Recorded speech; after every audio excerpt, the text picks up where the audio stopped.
Habang papausad ang sasakyan, ay sinipat ni Haji ang phone at napagtantong wala pang ni isang mensahe para sa kanya si Syra. Nasaan ba kasi si Syra? Mabilis niyang minaneho ang sasakyan hanggang sa makarating siya sa bahay ng kanyang amo. Sumaludo sa kanya si Carlo na gwardya ng amo, kaya ginantihan niya ito ng ngiti. Si Sir Onad, magalang niyang tanong. Pumasok na lang po kayo sa loob, sir. Naroon siya, kausap si Ma'am Cindy. Sagot ng gwardya. Tumango-tango si Haji at pumasok na sa loob. Sige, salamat. Tutuloy na ako .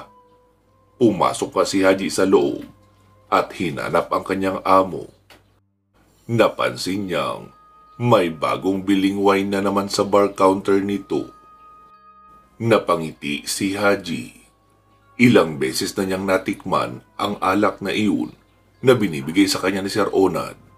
Pero parang sunmig light lang ito. Hindi matapang at hindi rin siya nalalasing kaagad. Wala pang hangover kinabukasan. Lumapit siya doon at binuksan ito. Kumuha ng 2 wine glass at binuksan ang mini ref, kung saan may nakahanda na ice cube na pwede niyang gamitin. Saktong nagsalin siya ng wine sa wine glass nang lumabas naman mula sa study room si Sir Onad. Lumawak ang ngiti nito nang makita siya. Haji, my boy! Mukhang maaga ka yata ngayon . Bati nito sa kanya na ikinangiti niya rin. Nagulat siya nang makitang nakasunod sa matanda ang pamilyar na babae na minsan ay nakasama niya sa sagada nang magpunta sila doon, si Eden. Haji? Wika nito saka nakipagbeso sa kanya. Kasunod naman si Ma'am Cindy na hindi na itago ang iritasyon nang makita ang ginawa ni Ed.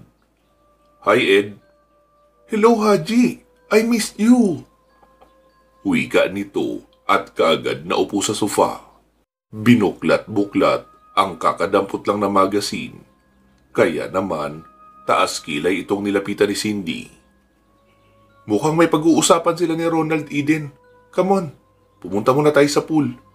Let's give them some privacy. Wika ng babae na ikinasimangot ni Eden. Gayunpaman, hindi na siya nagreklamo pa. Haji, Ninong, sa pool lang po kami. Paalam ng dalaga. Tumango si Sir Onad at lumapit naman kaagad si Haji, saka iniabot ang wine glass na may laman. Ngumiti ang matanda. Mukhang marunong ka na . Pansin nito nang makita siya na nagbukas ng bote at muling nagsalin.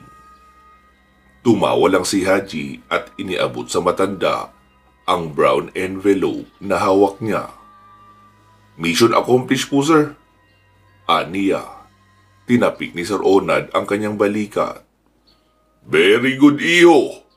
You see, ikaw ang pinakamagaling kong letratista na nakuha so far. Kaya sana, magtagal ka pang lalo sa akin. I hope wala kang reklamo sa mga pamamaraan ko. Wika ng matanda na ikinailing niya. Wala naman po, sir. Sa katunayan nga po, natutuwa ako dahil binigyan niyo ako ng tsansang magawa ang mga bagay na hindi ko nagagawa dati. Ang laking achievement nito para sa akin. Aniya na ikinatuwa ng matanda. Sandaling tumalikod ang lalaki sa kanya at nagpunta sa isang drawer. May inilabas na naman itong isang envelope. Eto, tanggapin mo. Isang bagong assignment. Wika ni Sir Onad na ikinaatras bigla ni Haji. Balak niya pa sanang mag-off para hanapin ang kanyang ate Sharon. Pero paano niya matatanggihan ang amo niya?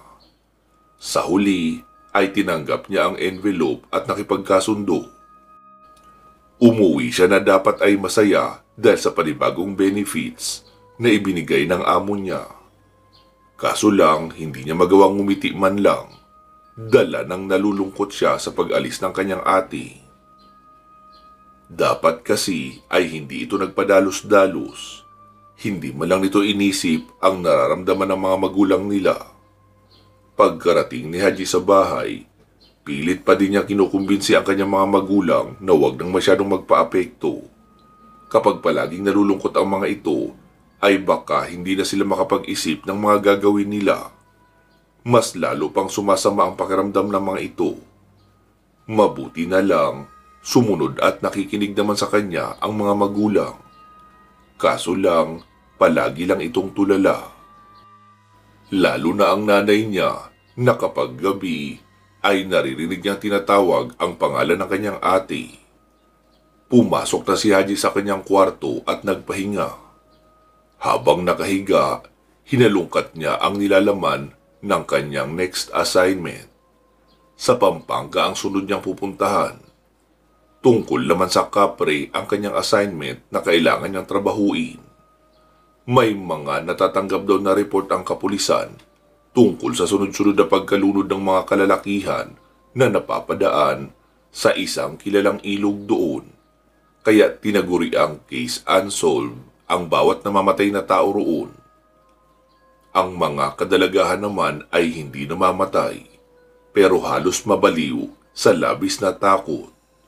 Ang sabi ng ilang nakakakita, isang malaking kapre daw ang nananahan sa ilog, kung saan naroon ang isang malaking puno ng balete. Madalas itong magpakita at siyang pinagbibintangan na nanlulunod ng mga kalalakihan. Ayaw naman itong paniwalaan ng kapulisan, kaya ito ang kailangan tuklasin ni Haji para malaman kung gaano ba talaga katotoo ang mga nalalaman niyang balita. Kinaumagahan, bumiyahe si Haji papuntang Pampanga.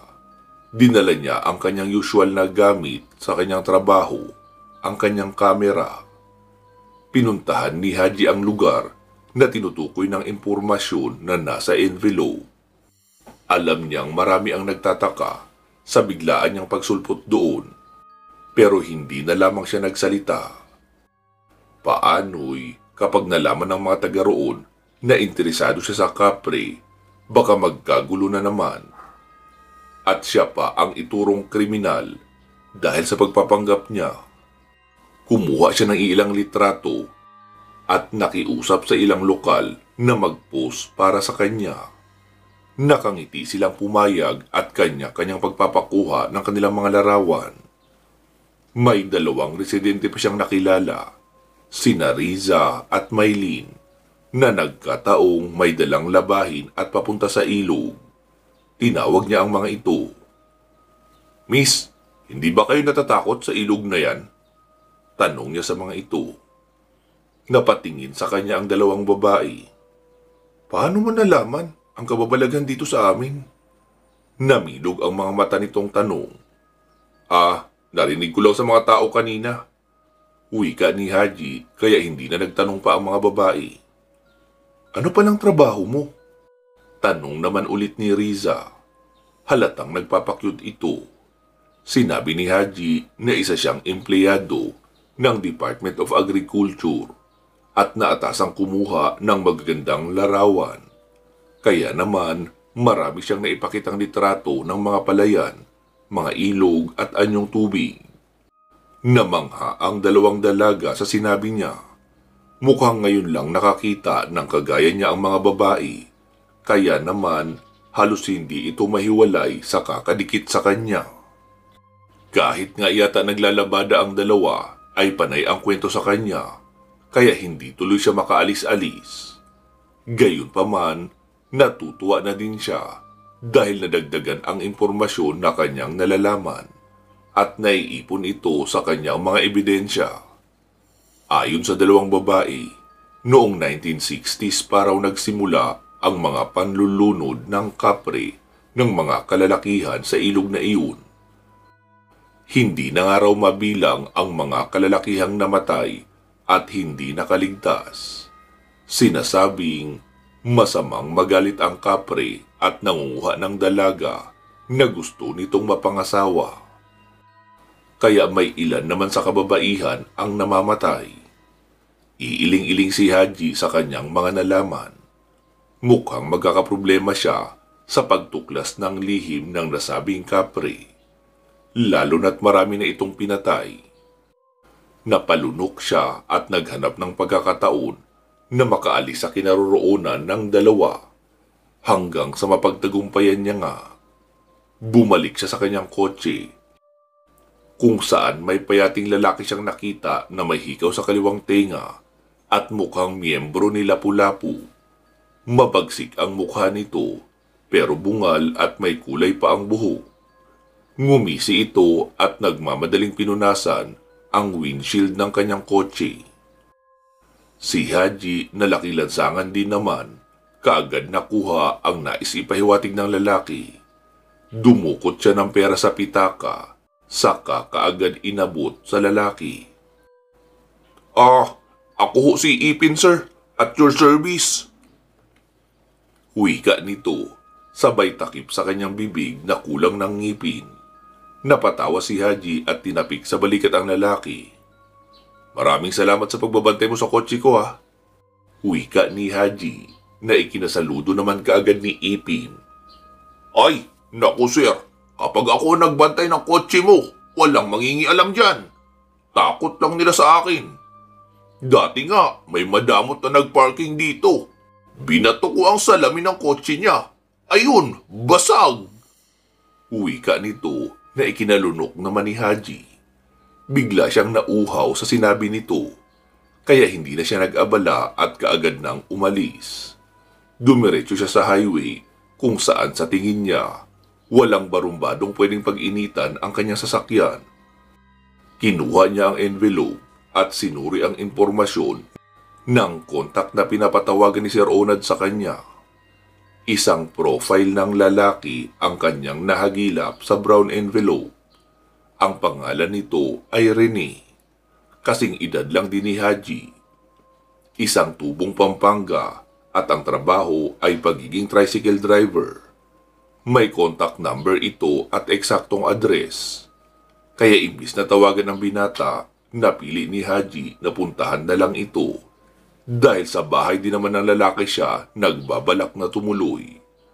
Kailangan nilang mahuli at makausap ang kapre nang malaman ang dahilan kung bakit ito pumapatay ng mga lalaki. Mabuti na lang alam niya ang address na nasa papel. Hindi nagtagal, huminto siya sa harapan ng isang lumang bahay na yari sa tabla. Wala itong tarangkahan pero may nakapalibot na yellow tops at may mga sinampay. May naabutan siyang matandang babae na nagwawalis at kaagad niya iyong binati. Magandang araw ho, panimula pa ni Haji pagkatapos bumaba ng kotse. Nahinto naman ang matanda sa pagwawalis at napatingin sa kanya. Magandang araw din naman sa iyo, iyo. Anong kailangan nila? Ako po pala si Haji, empleyado ng Department of Agriculture. Ako po ang inaasahang bisita ni Rene. Nariyan po ba siya? Magalang niyang pagtatanong. Ikaw pala si Haji. Ako naman si Aling Lili, iyo. Ako ang nanay ni Rene. Teka lang at tatawagin ko muna siya. Halika, tumuloy ka. Paanyaya sa kanya ng ginang. Pinaupo siya ni Aling Lili sa sala kung saan may kawayang upuan na barnisado. Naghintay siya doon at hindi naman natagalan. Dumating kaagad si Rene at binati siya. Ako si Rene, paring Haji. Ako ang kontak ni Sir Ona dito sa Pampanga. Wika nito na ikinatango naman kaagad ng binata. Maraming salamat ha sa pagpapaunlak mo na maging tour guide ko. Wika niya na ikinatawa naman ng binata. Pansin ni Haji na may itsura si Rene, pero hindi maarte ang binata o mayabang. Simple lang ito at mukhang palakaibigan. Naku, wala yun. Alam mo na, bayad din naman ako ni Sir Onad, kaya sayang kung tatanggihan. Sagot nito na ikinatawan niya.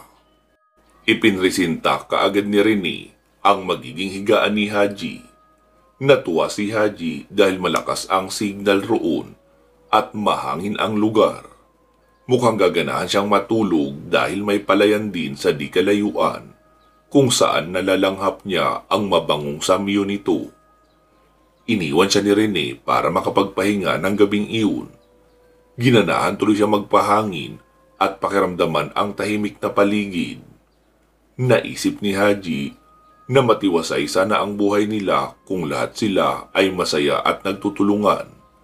Hindi kagaya ng nangyayari sa kanyang pamilya ngayon.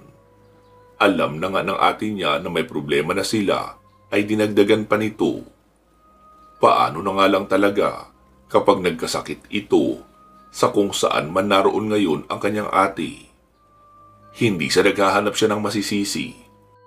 Pero kadalasang nangyayari ang mga ganito sa mga taong pasaway at ayaw paawat. Yung tipong akala nila kaya na nilang i-handle ang kanilang buhay. Tapos kapag nagkamali ay uuwi sa mga magulang. Tapos mga magulang pa din ang magsisettle na kung anuman ang gulong pinasok ng anak. Kailangan niyang mahanap ang kanyang ate as soon as possible. Kaya pagsisikapan niyang magawa ng mas mabilis ang kanyang assignment para makauwi na rin siya kaagad. Kinaumagahan, nagtour sila ni Rene sa bayan gamit ang tricycle nito. Ang bawat daan at kalsadang naroon ay may nasasabi ang binata. Kaya malinaw na talaga kay Haji na pamilyar si Rene sa buong lugar. Paring Haji, iyan ang dating kainan dito sa bayan. Malakas yan. Kaso lang, nagkadisgrasya dyan eh. Kaya wala nang sinong nagtangka pang bumalik dyan. Sinasabing haunted ng araw ang lugar na iyan at maraming nagpapakita. Kwento sa kanya ni Rene habang papalapit sila sa ilog na kailangan nilang puntahan. Pasado 7:00 pa lang ng umaga, kaya nakikita pa ni Haji ng malinaw ang buong view. Dumaan din sila sa isang tapsilogan at namangha sa nalalanghap nilang amoy.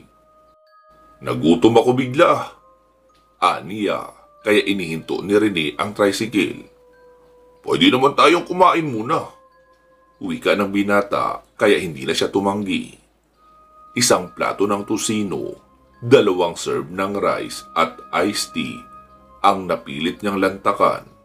Si Rene ay ganun din naman. Kaso lang ang drinks nito ay 4 season na ayon sa binata, masarap raw at hindi nakakasawa. Paring Haji, alam mo, ang pinakahuling biktima ng kapring iyon ay si Sir Jan, isang guro dito. Kasabay ng pagkamatay niya ay ang pagkabaliw naman ni Ani. 18 anyos, isang estudyante. Ang sabi, papadaan daw ang kawawang babae sa ilog nang makita ang masaklap na sinapit ni Sir Jan. Ni hindi nga nakapagsumbong ang babae nung kinaumagahan dahil nawala na ito sa katinuan. Tapos, ang katawan naman ni Sir Jan ay nakita na lang na palutang-lutang sa ilog. Mahabang salaysay ni Rene. Nagpatuloy sa pagpunta sa nasabing ilog sina Rene at Haji. Walang tao nang dumating sila doon, kaya tahimik silang nagmasid. Maya-maya lang nakaramdam si Haji ng mabigat na presensya, kaya napahawak siya sa suot niyang kwintas na bigay ni Lucila. Nagbibigay ito ng babala na may kakaibang nilalang sa malapit.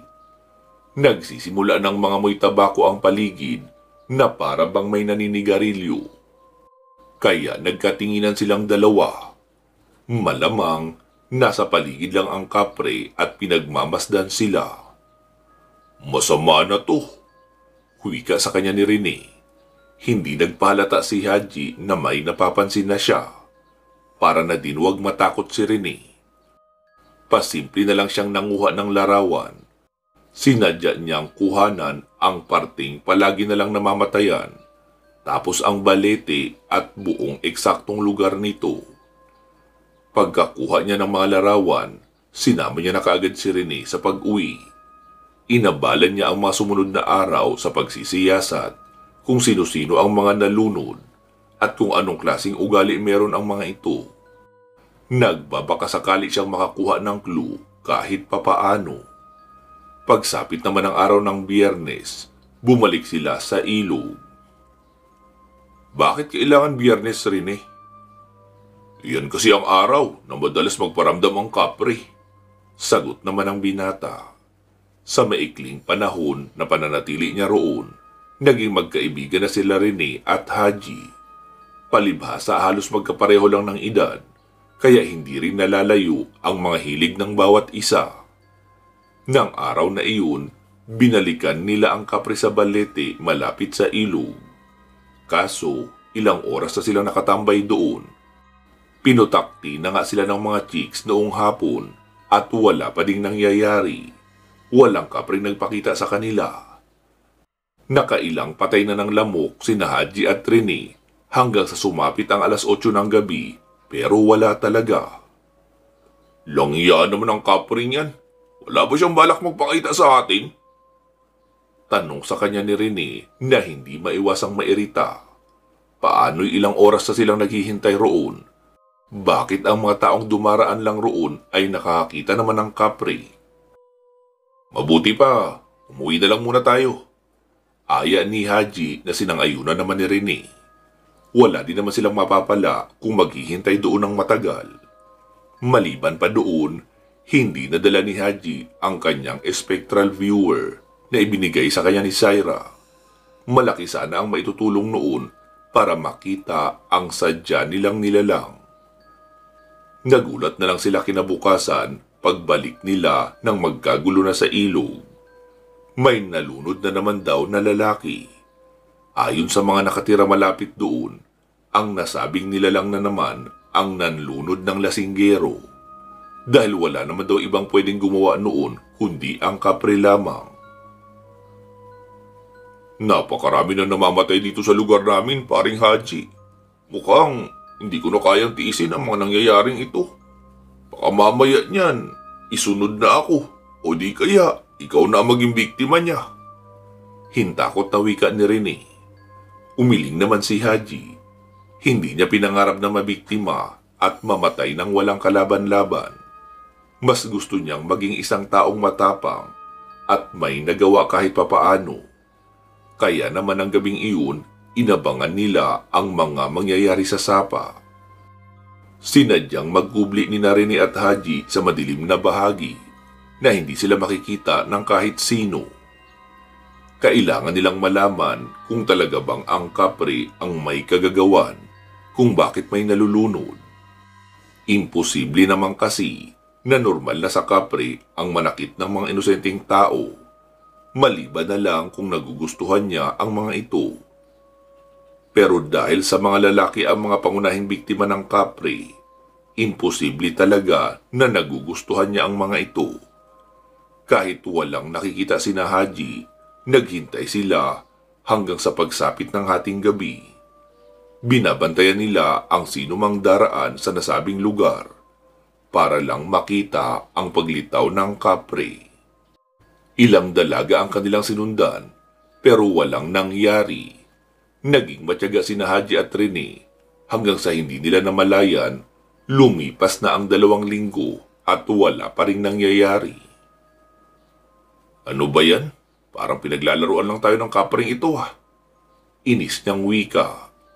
Tumatakbo ang oras at marami pa siyang kailangang gawin, pero wala siyang sapat na mga larawan na makakapagkontento sa kanyang amo. Makalipas ang 2 araw, umuwi ng maaga si Rene mula sa pamamasada.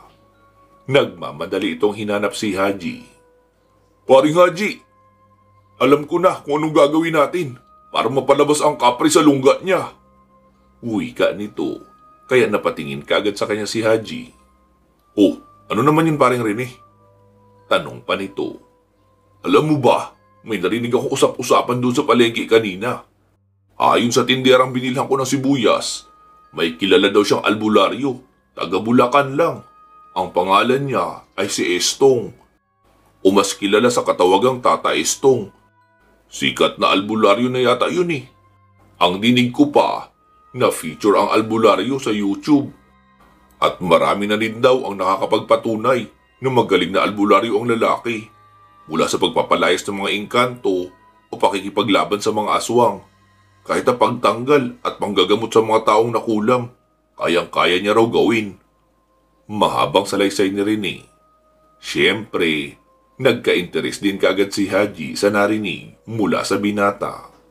Kaya siya na mismo ang nag-aya rito para umalis. E di kailangan pala natin puntahan ang Tata Estong na yun. Kaya kinaumagahan, bumiyahe sila ulit at nagtungo sa Bulacan, kung saan daw nakatira si Tata Estong.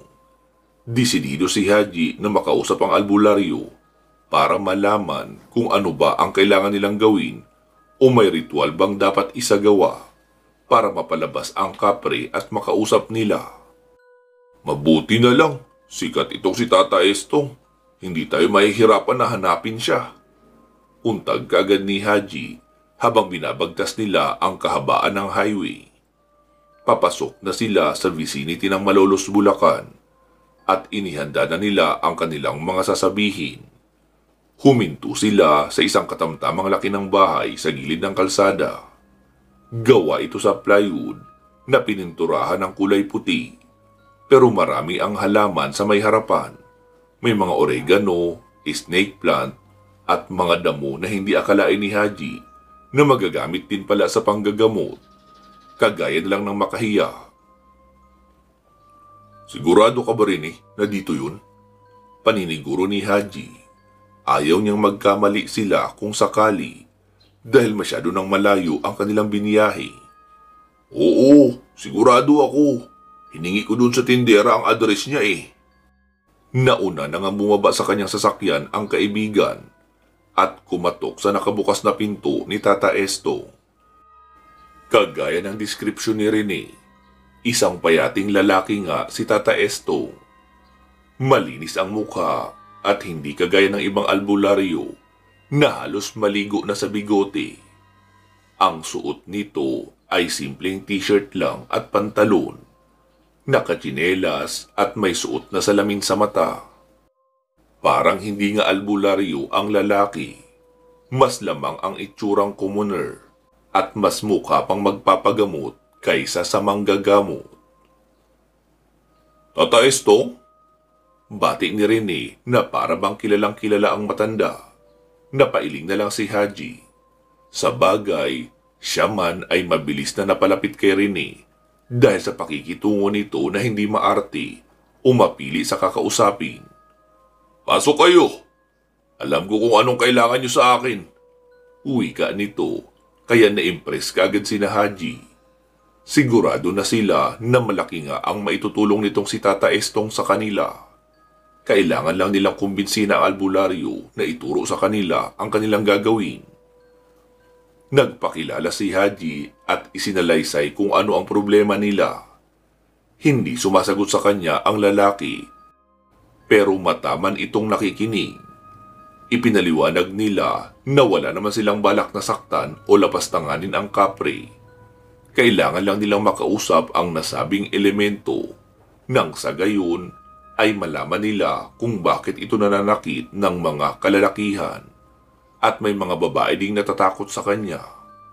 Kaya naman, nang tumahimik na si Haji, tumikhim naman ang matandang albularyo. Madali lang kausapin ang mga elemento, mga iho.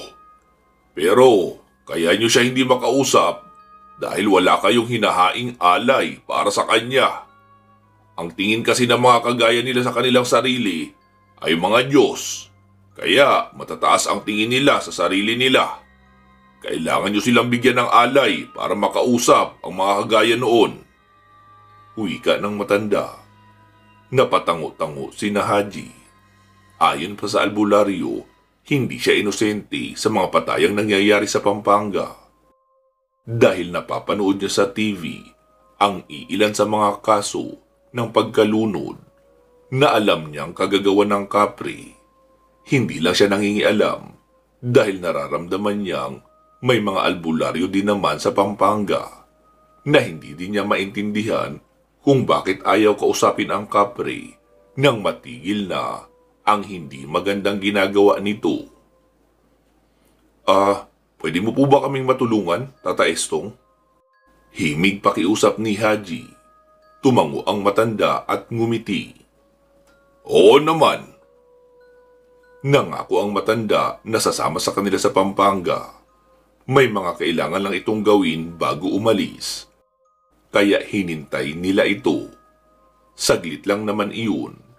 Makalipas ang 1 oras ay nakita nilang nakahanda na ang matanda. Lumarga na kaagad sila sakay ng kotse ni Haji. Mabuti na lang at papagabi na, kaya hindi na noon matraffic. Pansamantala po muna natin puputulin dito itong ating kwento. Magsama-sama po tayong muli sa part 22. Mag-iingat po kayo palagi at hanggang sa muli.